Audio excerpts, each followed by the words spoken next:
Greetings, my name is Michael Gaige. I'm here at the Oak Spring Garden Foundation, and we're sort of a couple little hills away from the Mellon residence at an ancient white oak. It's one of my favorite trees on this property. And this tree is about 65 inches in diameter, so about 5 feet. And I can't tell you exactly how old it is, but I'm gonna guess it's probably about 250 years old. So taking us back to the 1700s sometime. What's interesting about this tree is that it has a lot of really large, wide-spreading horizontal branches, and I'm sitting on one of them. This tree branch reaches out from the tree. It actually touches the ground and then sort of swoops back up, which you don't often see in any trees, and particularly not in white oaks.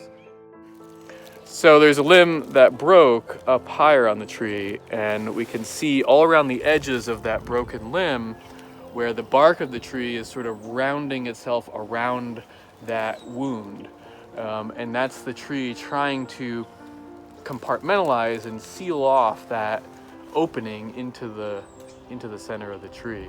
And I can see there are some husks of black walnuts and acorns, and so some little critter, probably a vole or a mouse or something, is living down inside that hole.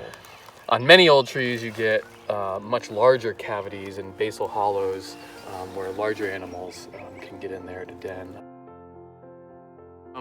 Trees all over the world, really, they have evolved relationships with other organisms, and those relationships have been built on the idea that a tree may live to be a certain age, and at that age it starts to develop lots of different structures and cavities and all that stuff.